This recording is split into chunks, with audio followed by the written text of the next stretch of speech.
Selamat datang.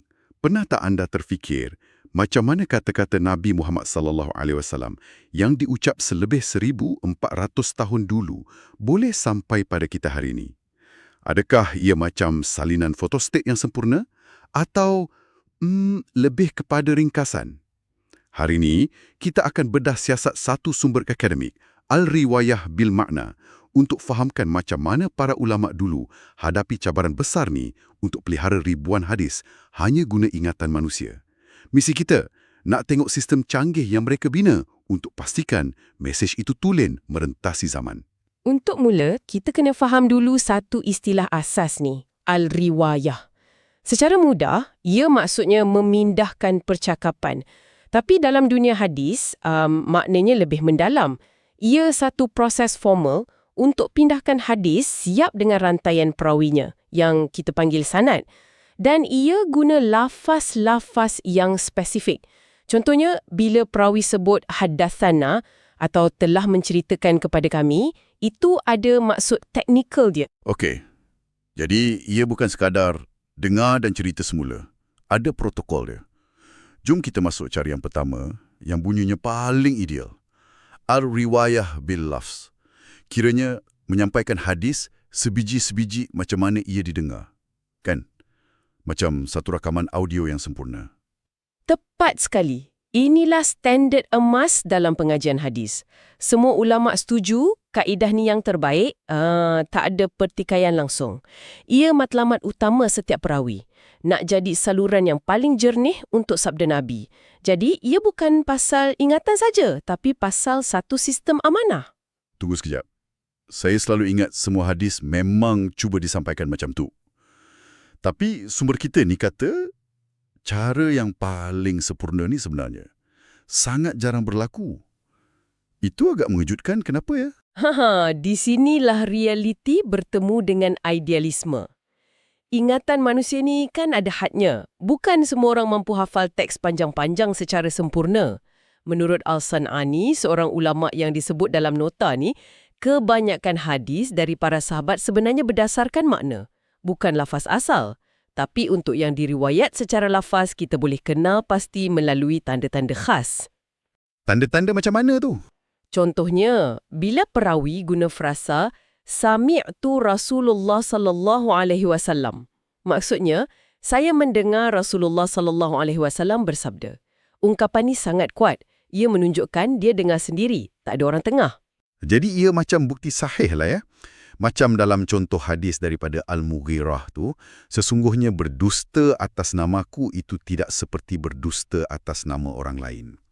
Dikatakan hadis ni ada dalam kitab-kitab utama, Sahih Al-Bukhari, Sahih Muslim, dengan lafaz yang hampir sama. Ini menunjukkan usaha mereka tu memang bersungguh-sungguh. Usaha tu memang luar biasa. Para ulama hadis terawal yang digelar hufaz atau penghafal, mereka sangat teliti. Mereka tak akan tukar walaupun satu huruf. Contohnya huruf waw yang bermaksud dan kepada fa yang bermaksud maka. Mereka tak akan tukar sesuka hati sebab mereka percaya mereka pikul satu amanah besar. Dan ini selari dengan doa Nabi SAW sendiri. Doa yang mana satu? Doa, semoga Allah mencerahkan wajah seseorang yang mendengar hadis daripadaku lalu menyampaikannya seperti mana yang didengarinya. Doa ni jadi motivasi terbesar untuk mereka jadi seteliti yang mungkin. Patutlah. Cerita pasal Abdullah bin Umar dalam nota ni memang hebat. Boleh bayang tak? Ada orang sebut rukun Islam tapi tertukar susunan puasa Ramadan dengan haji. Dia terus tegur, tidak, letakkan puasa Ramadan sebelum haji. Beginilah aku mendengarnya daripada Rasulullah sallallahu alaihi wasallam. Tahap ketelitian tu sangat mengagumkan. Dan dia bukan seorang. Ada satu komuniti yang pegang prinsip ni. Generasi selepas sahabat yang kita panggil tabi'in, ada tokoh macam Al-Qasim bin Muhammad dan Muhammad bin Sirin. Kemudian imam-imam besar macam Imam Malik dan Imam Ahmad. Mereka ada macam-macam teknik untuk kuatkan hafalan. Ada yang ulang hadis berkali-kali, ada yang pecahkan hadis panjang jadi kecil. Dan yang paling penting, mereka akan bentang semula hafalan mereka depan guru untuk disemak. Kiranya satu sistem kawalan kualiti yang menyeluruh. Kejap. Kalau kaedah yang paling teliti ni jarang sangat digunakan, itu macam membimbangkan sikit. Macam mana dengan majoriti hadis yang lain? Mesti ada cara lain yang mereka guna kan? Sabda Nabi, lepas tu dia sampaikan semula guna perkataan sendiri. Tapi ada syarat besar dia. Maknanya langsung tak boleh berubah. Yang ini bunyinya agak berisiko. Guna perkataan sendiri. Ia macam buka ruang untuk kesilapan manusia, kan? Mesti ada ulama yang tak setuju dengan pendekatan ni. Soalan yang sangat bagus dan itulah punca perbahasan besar dalam kalangan ulama. Ada yang sangat berhati-hati, macam Imam Syafi'i. Beliau letak syarat yang amat ketat. Katanya, perawi itu mestilah seorang yang sangat dipercayai, pakar bahasa Arab dan tahu apa-apa saja yang boleh ubah makna.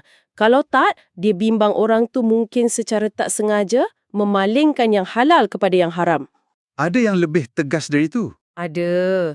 Macam Qadi Iyad, dia berpendapat pintu ni patut dia tutup terus untuk elak sebarang risiko. Imam Malik pula, macam yang disebut dalam nota, dia ambil jalan tengah. Beliau bezakan antara jenis riwayat. Kalau ia bukan hadis Nabi, maknanya hadis marfu', okeylah riwayat secara makna. Tapi kalau ia disandarkan terus kepada Nabi, lafaznya mesti dijaga. Okey, faham. Tapi sumber kata majoriti ulama atau jumhur mengharuskannya, cuma ini bukan tiket untuk ubah sesuka hatilah kan? Tentu sekali bukan. Sebaliknya, mereka bina satu set peraturan yang sangat ketat. Macam satu senarai semak lah. Sebelum seseorang tu layak meriwayatkan secara makna. Boleh terangkan sikit apa syarat-syaratnya? Boleh. Nota ni bahagikannya kepada 2 set. Pertama, syarat untuk hadis itu sendiri. Ia tak boleh diubah kalau ia lafaz ibadat yang spesifik. Macam lafaz azan, bacaan dalam solat atau doa-doa khas yang Nabi ajar. Lafaz-lafaz ni kita panggil terkunci.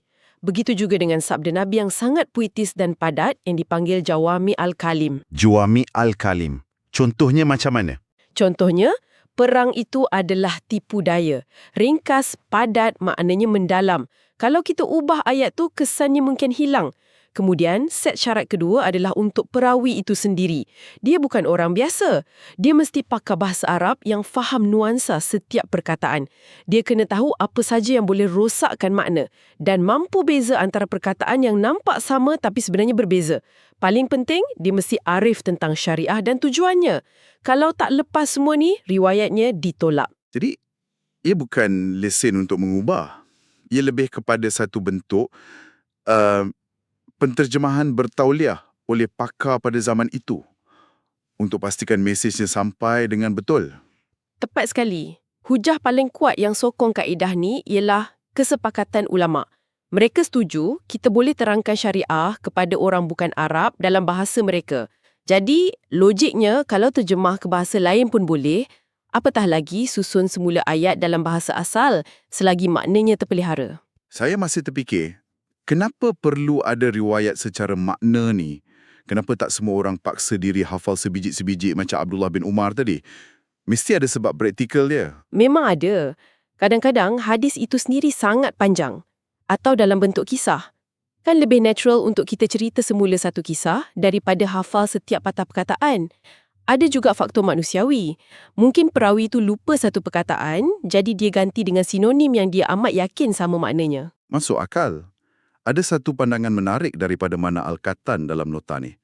Beliau kata, keharusan ni lebih relevan pada zaman sebelum hadis dibukukan. Selepas hadis-hadis ni disusun dalam kitab macam Sahih Al-Bukhari dan Sahih Muslim, lafaz yang tercatat itulah yang jadi rujukan utama. Betul. Ia satu solusi untuk zamannya. Dan untuk pastikan semuanya telus, ada pula satu sistem pengesahan yang sangat terperinci tentang macam mana ilmu tu diterima. Ada 8 cara formal semuanya. 8. Banyak tu. Ya, tapi yang paling tinggi darjatnya ialah al-sama, iaitu dengar sendiri dari guru. Tak ada orang tengah, tak ada was-was. Kemudian ada kaedah lain macam murid baca depan guru untuk disemak atau guru bagi ijazah atau lesen rasmi untuk meriwayat. Yang penting bukan hafal semua 8 cara ni, tapi untuk faham yang setiap hadis datang dengan rekod jejak yang sangat terperinci. Okey, jadi kalau nak simpulkan, kita ada satu sistem yang luar biasa.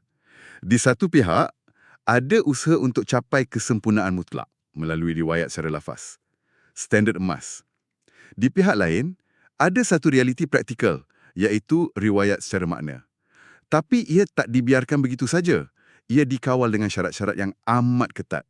Kiranya satu sistem dua peringkat yang dibina untuk selesaikan masalah yang nampak mustahil. Pengajaran utamanya bagi saya lah ialah komuniti Muslim terawal sangat sedar cabaran untuk pelihara teks suci.